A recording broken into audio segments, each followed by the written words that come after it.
Vamos a hablar ahora de los submucosos, ¿estamos de acuerdo?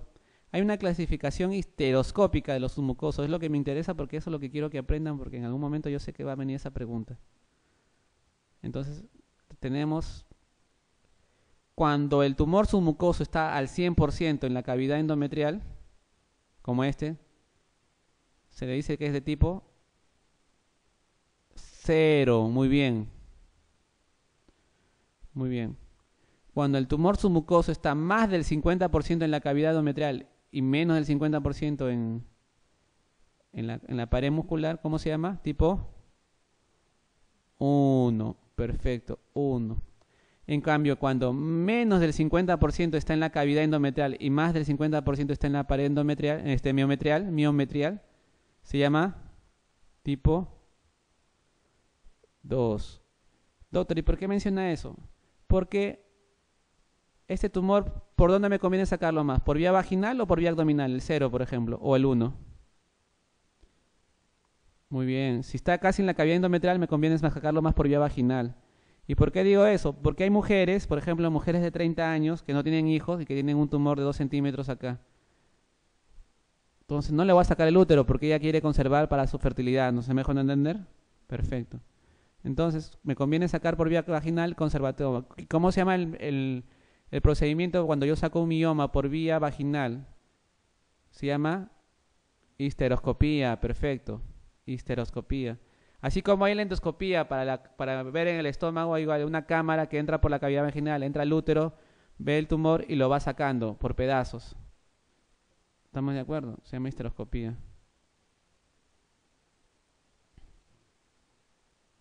Muy bien. Hablemos un poco de hemorragia uterina anormal. ¿A qué llamamos hemorragia uterina anormal? Al sangrado que es fuera del ciclo menstrual. Perfecto. A todo sangrado que es fuera del ciclo menstrual. Entonces, lo más útil es, lo clasifico de causa orgánica o de causa no orgánica, o en pocas palabras, de causa funcional. Causas orgánicas, las que están asociadas al embarazo y las que no están asociadas al embarazo. Las asociadas al embarazo, tenemos el aborto, el embarazo ectópico, la moligatiforme, etc. ¿Estamos de acuerdo? Perfecto. En cambio, las que no están asociadas al embarazo pueden ser en los mismos órganos genitales o fuera de los órganos genitales. A nivel de los órganos genitales tenemos los que están en relación al cuello nada más, al cuello uterino, tenemos la ectopía, la cervicitis, el pólipo, el cáncer de cuello uterino. ¿Perfecto? Perfecto. En cambio, las que tienen que ver con el cuerpo uterino tenemos las endometritis, la hiperplasia endometrial, el pólipo endometrial, los miomas, el DIU o las neoplasias. ¿Estamos de acuerdo? Perfecto. Y las que no tienen nada que ver con los órganos genitales, pero que sangran, o sea, la causa no está en los órganos genitales, pero se dan por manifestación pues, de la cavidad uterina en forma normal. Por ejemplo, patología suprarrenal, patología tiroidea, problemas de enfermedad hepática, la diabetes, problema de coagulación, anemia severa, hipertensión. ¿No? Es raro, pero se puede dar eso. En cambio, la que no tiene que ver con ninguna patología orgánica, ya sea en la cavidad uterina, fuera de la cavidad uterina, pero donde causa genital fuera o causa extragenital, tenemos los problemas funcionales. Y en los problemas funcionales el problema es en el eje hipotálamo, hipófisis, hipoficiario, que pueden ser por causas ovulatorias, que es lo más raro. Lo más frecuente son los tipos anovulatorios, los que no ovulan. Muy bien. ¿Y por qué un ciclo anovulatorio en una hemorragia uterina disfuncional te va a dar sangrado? ¿Alguien sabe? A ver, me explica. Y les dije en la primera clase, ciclo menstrual, ¿cuál se encarga del crecimiento uterino? El estrógeno, perfecto. Perdón, el endometrial, el estrógeno, muy bien. Pero ¿cuál se encarga de mantenerla estable? Estable, perfecto. Mantenerla estable, madurarla y tenerla lista para un embarazo. Esta es la progesterona. Si no ovula, ¿qué no se va a producir? O que no se va a formar porque no hay ovulación. Muy bien, si no hay ovulación, obviamente no hay eclosión del folículo dominante. Si no hay eclosión, no se va a formar ¿qué estructura? El cuerpo lúteo. ¿Estamos de acuerdo? Y si no se forma el cuerpo lúteo, ¿qué no se va a producir? Progestágenos, progesterona. Muy bien, pregunto yo, si no hay progesterona, ¿ese endometrio que crece irregular se va a mantener estable o inestable? Inestable. Es como que tengas una pared de ladrillo pero sin cemento, no sé si me dejo entender. esos ladrillos al diablo se te van a venir abajo todito, ¿sí o no? Igualito. El estrógeno que hace crecer el endometrio, pero el que le da la estabilidad al endometrio es el progestágeno. Entonces, como hay un crecimiento irregular sin actividad progestigénica, ese endometrio al final se va a caer. Y como son ciclos cortos, te van a presentar sangrados continuos. ¿Me dejo entender? Por eso los ciclos anovulatorios producen sangrado. ¿Y cuál es el problema de un ciclo anovulatorio en forma crónica? El que me dice eso, le aseguro que va a ingresar este año. ¿Cuál es el problema de un ciclo anovulatorio en forma crónica, persistente, de años? Que le quita la protección al endometrio del progestágeno, porque el progestágeno tiene actividad protectora también. Te deja a merced solamente la actividad estrogénica. Y si tú durante mucho tiempo estimulas al endometrio con estrógenos, ¿qué puede pasar con el tiempo? Muy bien, hiperplasias, ¿no? Y si esas hiperplasias siguen avanzando a neoplasias. ¿Estamos de acuerdo? ¿No? Entonces, uno de los factores de riesgo para hacer hiperplasias endometriales son los ciclos anovulatorios crónicos. ¿Se dan cuenta? Perfecto, muy bien. Entonces, ¿qué es lo que hacemos nosotros? Cuando hay ciclos anovulatorios, primero tenemos que hacer un diagnóstico de exclusión, tenemos que cazar cartas orgánicas. Los ciclos anovulatorios se van a dar generalmente en los extremos de la edad reproductiva, en la perimenarquia o en la perimenopausia. Perfecto. En la perimenarquia se da por inmadurez del eje hipotálamo-hipófisis, con una regulación inadecuada de la secreción de gonadotropinas. En la perimenarquia. En la perimenopausia, porque ya empieza a decaer la función del ciclo. ¿Estamos de acuerdo? Muy bien. Ahora, siempre en este grupo hay que tener en cuenta las displasias sanguíneas. Discrasias sanguíneas. Leucemias, ¿estamos de acuerdo? Sobre todo ese tipo de patologías.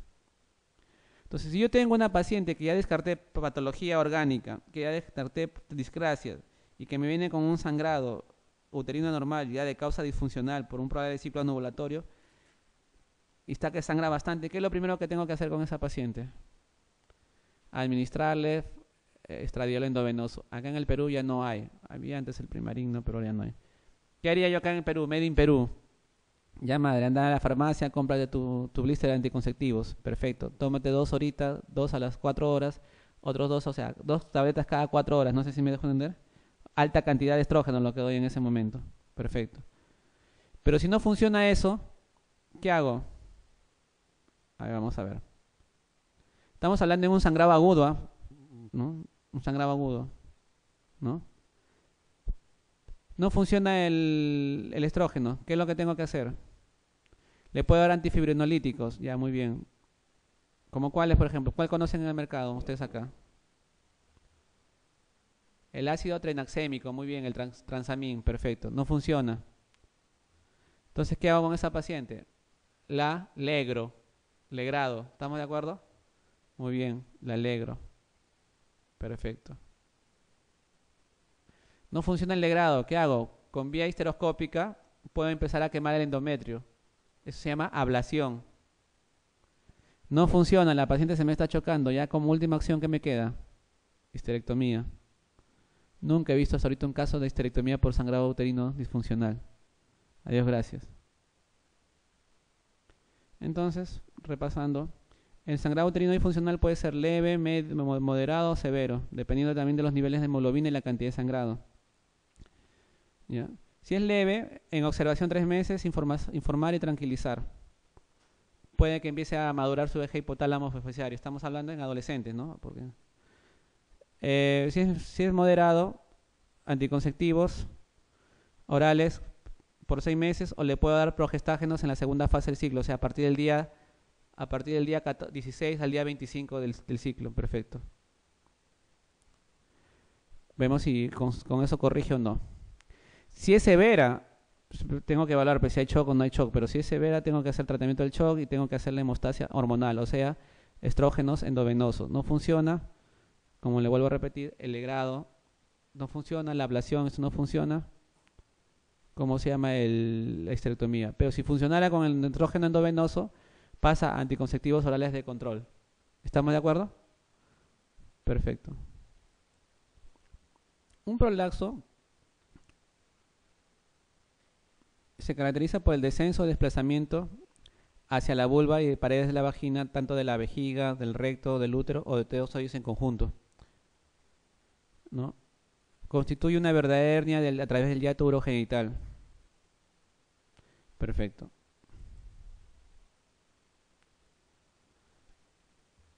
Acuérdense del piso pélvico, que está localizado en el poro inferior de la cavidad abdominal, es el soporte o base de los órganos pélvicos y cierra el canal dentro de los límites de la pelvis ósea. Ahora, este soporte puede ser debilitado por trauma pélvico, parto, problemas de vasalva en forma crónica, tos crónica, constipación y, lo más importante también, el envejecimiento. ¿Por qué? Porque se está demostrado que todos esos ligamentos, todos esos tejidos de suspensión del piso pélvico están bajo el influjo de la actividad estrogénica, ¿no? Entonces, el soporte se debe a la actividad estrogénica. Entonces, con el envejecimiento disminuye la actividad estrogénica, se hacen más laxos, más débiles y tienden a ceder. Se pierde ese soporte. ¿Qué elementos es importante de evaluar en el piso pélvico? La fascia endopélvica y los músculos elevadores del ano, ¿no? Tienen en cuenta que hay más o menos en este tipo de elementos hay vasos, hay nervios y tejidos conectivos fibrosos. Vamos a hablar un poco sobre los defectos, ¿no? Lo que le pueden preguntar en el examen y lo más importante, el famoso POPQ. Aunque yo prefiero, para hablar del POPQ, hacerlo en pizarra. El tema acá, ¿qué tema acá en diapositiva? Al final lo vamos a hacer y van a ver que con pizarra me van a entender más el POPQ que lo mismo que lo de diapositiva. Entonces, hay dos tipos de defectos a nivel del piso pélvico: defecto superior y defecto anterior o posterior. Muy bien. El defecto superior o apical te va a producir prolaxo uterino.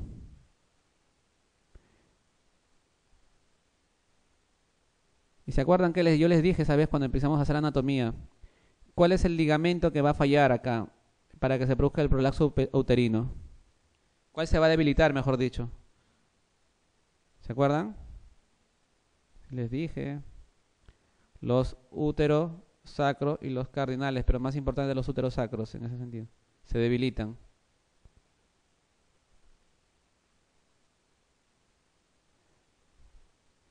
Y defecto de la pared anterior que te va a producir cistocele, o sea, el descenso de la vejiga, o de la pared posterior que te va a producir el rectocele.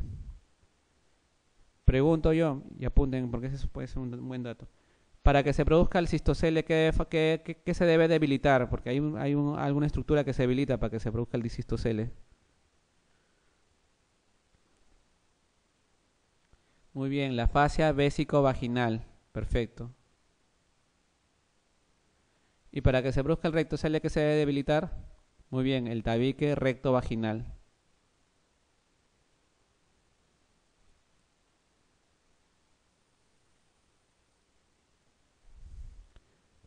Más o menos para que tengan una idea. ¿Cómo se llama este hueso? Pero ya, muy bien. Detrás del pubis, ¿qué está? La vejiga. ¿Estamos de acuerdo? Ya, la vejiga, que se llama el cuerpo de la vejiga y desemboca el contenido de la vejiga por la uretra. Perfecto. ¿Estamos de acuerdo? En la uretra sale en la parte superior, la pared superior de la vagina. Muy bien. Hasta ahí estamos de acuerdo. Entonces, esta cavidad se llama vagina, que se continúa con el cuello uterino y de ahí el cuerpo uterino. El cuerpo uterino está por debajo de la vejiga. Perfecto, muy bien. Muy bien, muy bien, muy bien.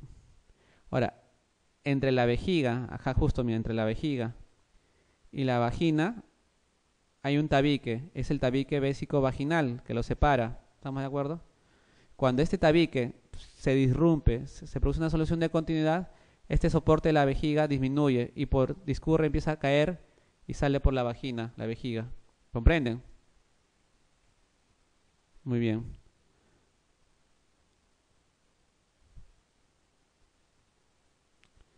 Tenemos la cavidad vaginal y por debajo de la cavidad vaginal tenemos el recto, perfecto. Pero entre la vagina y el recto hay un tabique que lo separa, que es el tabique recto vaginal, ¿no? Que cuando se pierde la solución, pierde solución de continuidad, se da solución de continuidad, también hay disrupción del recto por la pared vaginal.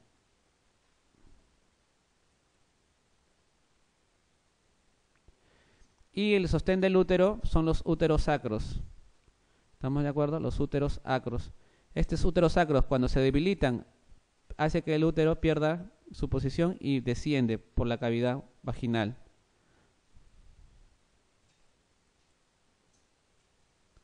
¿Cuáles son los factores predisponentes para prolapso? Mal estado nutricional, levantar grandes pesos, problemas respiratorios crónicos, obesidad, estreñimiento crónico. Considerar factores congénitos. Puede haber prolapso congénito, pero eso es raro. Y factores hormonales, que es lo que estamos viendo. El tema de la menopausia asociado a la hipoestrogenemia. Muy bien.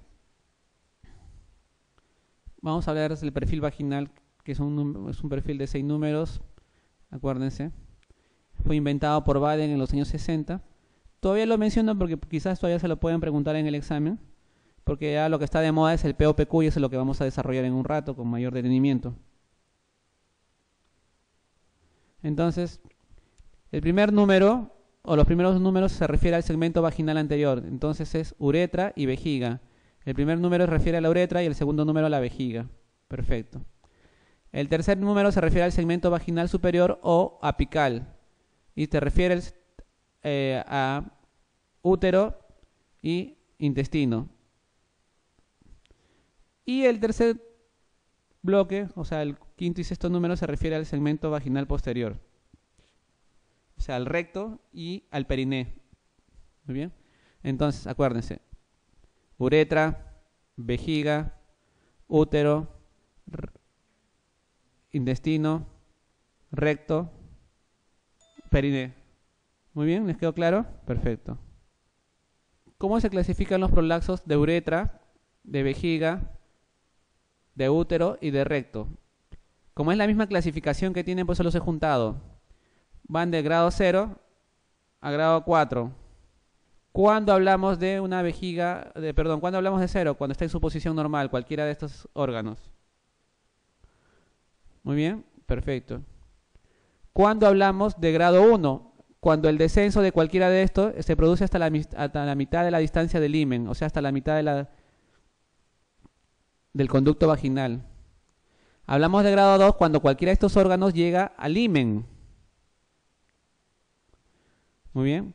Hablamos de grado 3 cuando llegan al introito. Hasta antes del introito, entre el himen y el introito, mejor dicho. Y hablamos de grado 4 cuando sale fuera del introito para afuera. Muy bien.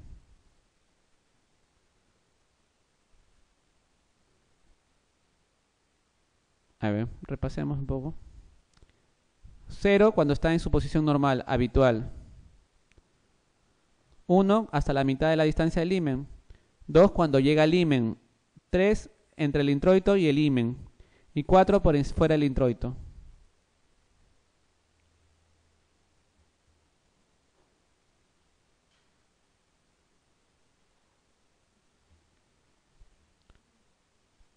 En cambio en el enterocele, bueno, 0 es normal en su misma posición. Acá lo que hacen es dividir a la vagina en cuatro partes. Entonces se dice que es grado 1 cuando está hasta un cuarto de distancia al himen. En grado 2 cuando está hasta 2 cuartos, o sea, a la mitad de la distancia de la vagina. En grado 3 a 3 cuartos de distancia al himen. Y en grado 4 cuando llega a nivel del himen.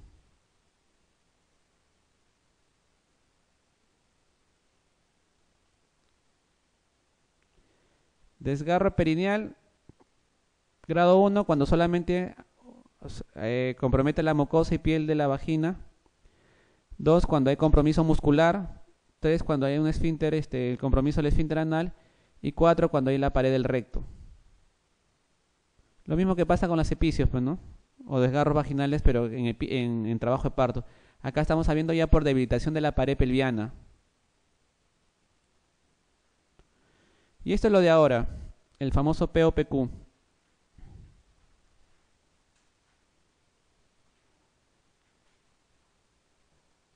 A ver, para que se ubiquen nada más, de ahí lo vamos a hacer en pizarra, para hacerlo más entendible.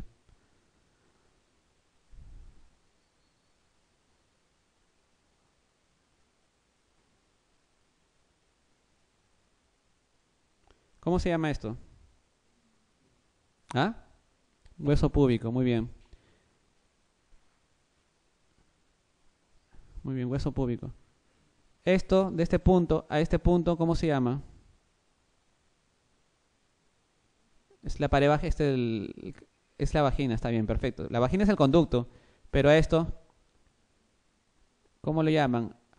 Está ¿cómo se llama? La distancia entre el himen, perdón, entre el clítoris y la pared, el introito vaginal. ¿Cómo se llama? Se llama hiato, hiato vaginal o hiato urogenital. Y todo el conducto se llama vagina. Voy a pedirle un plumón para empezarle mejor a explicarles en pizarra, porque eso va a ser un poquito más, porque es un poco recontra tedioso, mejor dicho. Vamos a hablar un poco de enfermedad pélvica inflamatoria. La enfermedad pélvica inflamatoria es una enfermedad infecciosa e inflamatoria del tracto reproductor femenino. Es la infección por encima del orificio cervical interno. ¿Entienden? Por encima del orificio cervical interno. Incluye las trompas de falopio y las estructuras pélvicas adyacentes. En realidad hay nombres propios. Es una infección que se da en forma ascendente, ¿no? Generalmente comienza a nivel de la cavidad vaginal y el cuello uterino. La clamidia trachomatis es el germen predominante de transmisión sexual en, ¿cómo se llama?, en este tipo de patología. Ahora, más recientes y más precisos, los estudios han demostrado que la laparoscopía a menudo puede ser polimicrobiana este tipo de patología. Otros organismos que han sido implicados en la patogénesis de esta enfermedad son la Neisseria gonorrea, la Yardhenella, el Haemophilus, los aerobios, Pectococcus y Bacteroides species. ¿Cómo hago el diagnóstico? El diagnóstico es básicamente evaluación clínica, ¿no? Hay una triada: dolor en mi abdomen inferior, dolor a la palpación anexial y dolor a la movilización cervical. Si de esa triada, este criterio mayor, tú tienes 2 de 3, haz el diagnóstico. ¿Me dejo entender? Puede estar acompañado de fiebre, puede estar acompañado de cervicitis mucopurulenta, puede estar acompañado de leucocitosis, puede haber aumento de la velocidad de sedimentación, ¿no? Pero dicen que dos de los 3 criterios mayores, o uno mayor con uno menor, hace el diagnóstico. ¿Y por qué el apuro o por qué el apremio de hacer el diagnóstico de PID? La respuesta es la siguiente: porque tengo que iniciar tratamiento lo más pronto posible. ¿Para qué? Para prevenir la secuela. Se ha demostrado que una mujer que hace PID, de 10 mujeres que hacen PID, por el primer episodio, una ya te hace una secuela. O sea, 10% te hace secuela en su primer episodio. ¿Y cuáles son las secuelas? Dolor pélvico crónico, infertilidad, embarazo ectópico. ¿Estamos de acuerdo? La laparoscopía es el criterio estándar actual para el diagnóstico. Pero seamos sinceros, ninguna prueba es altamente sensible específica para la enfermedad. ¿No? Es específico para la enfermedad. Entonces yo no voy a esperar hasta una laparoscopía para hacer el diagnóstico, para decir inicio o no tratamiento. Si yo tengo los criterios clínicos, empiezo a dar mi tratamiento. ¿Cuáles son los factores de riesgo? Múltiples parejas sexuales. ¿Estamos de acuerdo? Antecedentes de infecciones de transmisión sexual antes y una historia de abuso sexual. Duchas vaginales frecuentes. La edad más joven es un factor de riesgo. Procedimientos quirúrgicos tales como biopsia endometrial, curetaje, histeroscopía, ¿no? Pueden predisponer a infecciones ascendentes. Ahora, hay una estadificación clínica y una estadificación laparoscópica. Vamos a hablar de la clínica. Hablamos de estadio 1, por ejemplo, cuando en 4 estadios se divide, en la otra la laparoscópica en 3 estadios. Estadio 1, cuando un criterio mayor con otro menor sin antecedentes. No puede haber endometritis o salpingitis, pero no hay reacción peritoneal. Estadio 2, ya hay reacción peritoneal. En el estadio 3 ya se forma el complejo o el acceso tubo ovárico. En el estadio 4 ya hay peritonitis por ruptura de acceso tubo ovárico.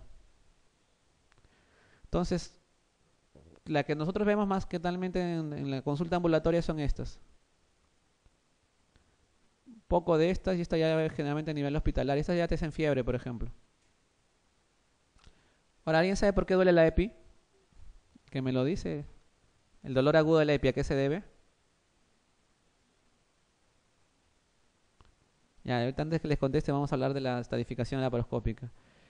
Por la laparoscopía tú vas a ver congestión y ostium permeable, vas a ver adherencias a nivel tubáricas laxas, o sea que son fáciles de separar, y algunas fimbrias engrosadas, aglutinadas.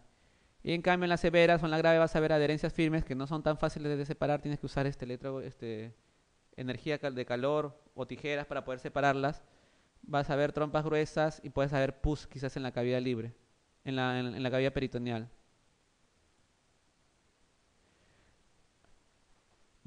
El dolor agudo en la EPI es por la proliferación bacteriana, así un cuadro de proliferación aguda y que genera un componente inflamatorio desde la cavidad desde el ósea hasta la cavidad peritoneal. Y cuando hay inflamación a nivel peritoneal es lo que te da el dolor, pues básicamente. ¿Cuáles son los criterios de hospitalización? Posibilidad de emergencia quirúrgica, paciente que vengan con dolor intenso, fiebre, paciente embarazada. Bien difícil que te dé EPI después del embarazo, o sea, que no tengas EPI, que salgas embarazada y que después tenga EPI es bien difícil, un poco probable. ¿Por qué? Porque se forma un tapón que sella el canal endocervical. ¿Estamos de acuerdo? Lo más probable es que tengas EPI y que después salgas embarazada. No sé si mejor que ya salió embarazada. Entonces ahí, cuando no hay respuesta al tratamiento oral, cuando la paciente es incapaz de manejar un régimen oral, cuando hay paciente con enfermedad severa, fiebre elevada, cuando se sospecha de un acceso tubovárico o cuando hay un diagnóstico diferencial dudoso.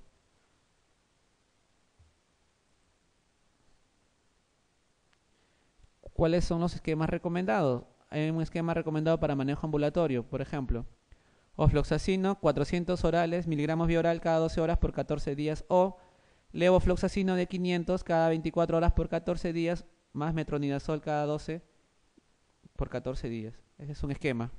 ¿Estamos de acuerdo? O sea, ofloxacino solo o levofloxacino, perdón, oflo o levo. Cualquiera de los dos va acompañado de metronidazol, por si acaso. ¿Estamos de acuerdo? Ceftriaxona 200 miligramos, 250 intramuscular, una dosis, más doxiciclina de 100 miligramos oral cada 12 horas por 14 días. Este sí puede estar acompañado o no acompañado de metronidazol. Una alternativa, por ejemplo, es en vía oral es un tratamiento específico para clamidia, por ejemplo, acitromicina por 7 días. 500 miligramos vía oral cada 24 horas por 7 días de acitromicina. No, cada 24 por 7 días. No confundas uretritis con PIDEA, por si acaso. Uretritis es monodosis, 1 gramo. ¿Entiendes? Pero cuando ya hay compromiso fuera de la uretra, o sea, ya en la cavidad peritoneal, todo es vía oral por 7 días, por lo menos. Inclusive algunos llegan a 14. ¿Ya? En hospitalización, un esquema es cefoxitina 2 gramos endovenoso cada 6 horas, más doxy endovenoso cada 6 horas, cada 12 horas. Y ese tratamiento le das por 24 a 48 horas de que se ceda la fiebre. Y lo puedes complementar con un tratamiento oral, que puede ser amoxicilbactam o acitromicina. Puedes usar la clindamicina con un aminoglucósido como la gentamicina. O puedes usar el amoxicilbactam endovenoso y luego agregar doxy o acitromicina. ¿Cuáles son las secuelas de EPI? 15 a 20% con un episodio de EPI hacen esterilidad, infertilidad. El embarazo ectópico aumenta de 4 a 10 veces mayor su posibilidad de riesgo. El dolor crónico, 20% de los casos. Y predisposición a la recurrencia, el 25% con un episodio de EPI. Acá la mortalidad es rara, que se muera alguien por EPI es poco probable, ¿no? Menos del 8% por ruptura tubovárica, peritonitis difusa y embolia séptica, pero es rarísimo.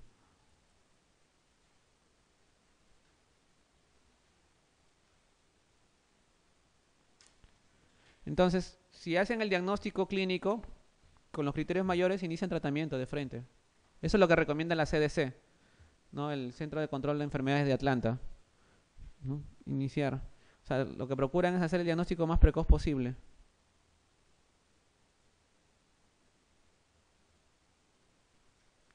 Y hay una variante de EPI, pues que es la EPI subclínica, ¿no? La asintomática. ¿Cuándo te das cuenta que supiste EPI? Cuando vas por estudio de infertilidad y te das cuenta que estás con las trompas obstruidas, pues, ¿no? Aparentemente nunca existe ningún síntoma, ¿no? Teóricamente es una variante, pues, así. ¿Y sabes cuál es el germen que hace más asintomatía? Es asintomáticas, es la clamidia, pero Bueno, vamos a hablar un poco de este, también es otro que está de moda para el examen. El papiloma virus humano.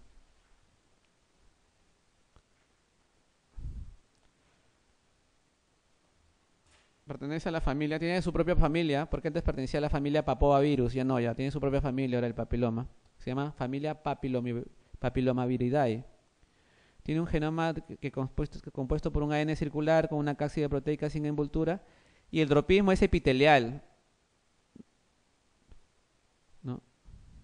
O sea, tejido epitelial es lo que le gusta al papilomavirus. Y el cuello uterino es un epitelio, por si no sabían, pues, ¿no? Para recordarle. El cuello uterino tiene dos partes, acuérdense, un poco repasando el exocervix, que es un epitelio poliestratificado, ¿no? Y el epitelio, el endocervix, que es un epitelio plano glandular. ¿Estamos de acuerdo? Ahora, la unión entre el exocervix y el endocervix, ¿cómo se llama?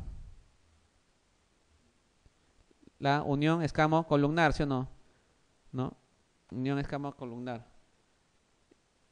Ahí es donde se puede iniciar pues justamente la patología cervical maligna. Hay grupos de virus de más de 100 tipos. Acá no hablamos de serotipos, tipos, porque son de tipo histológico. No invaden epitelio, no llegan nunca a la sangre. O sea, el papilomavirus no está en la sangre. Entonces, de ahí pretender pues dar un tratamiento sistémico para un papilomavirus no es. ¿Entiendes? Es un tratamiento focalizado. ¿Les quedó claro? Ahora la pregunta yo es, ¿trato yo la infección por PVH o trato la secuela por infección por PVH? Las lesiones que produce la infección por PVH. ¿Qué es lo que yo trato? Trato las lesiones que produce la infección por PVH. Las displasias, es lo que yo trato. ¿Me dejo entender? Si yo hago al azar así, ¿sabe que hago gran campaña de PCR? O sea, cadena polimerasa reactiva de PVH, 16-18. Se aparecen 100 chicas, entre universitarias, amas de casa, colegialas, de todo tipo, ¿no? De Universidad de Lima, del Pacífico y todas ellas. Entonces, les tomo su muestra. Entonces, encuentro más o menos entre 30 a 40%, hasta más, ¿ah? De infección por PVH 16-18. ¿Qué le digo a la paciente? ¿Sabes que tienes cáncer y hay que tratar tu infección? No. ¿Sabes que tienes infección por PVH? Vamos a ver si se ha producido alguna lesión. Le hacemos alguna evaluación tipo Papa Nicolau o tipo colposcopía, no hay ninguna lesión. ¿Sabes qué? Ven el próximo año. ¿No? Ah, ya. ¿Me dejo entender? Lo que se trata son las lesiones que produce el PVH. Y es lo mismo decir PVH que cáncer. No, muy bien. ¿Les quedó claro, no? ¿Está implicada en la génesis del cáncer de cuello uterino? Sí, pero no son sinónimos. O sea, infección por PVH no es sinónimo de cáncer. Para que se produzca el cáncer tiene que haber infección por PVH en forma crónica, persistente, y el sistema inmunológico de esa paciente debe estar por los suelos. ¿Me dejo entender? Y debe tener condicionantes para que esta infección sea persistente y pueda inducir un cambio a nivel del genoma del epitelio cervical. Entonces lleva su tiempito eso, pues. ¿Estamos de acuerdo? Entonces hay factores de riesgo, pues, ¿no?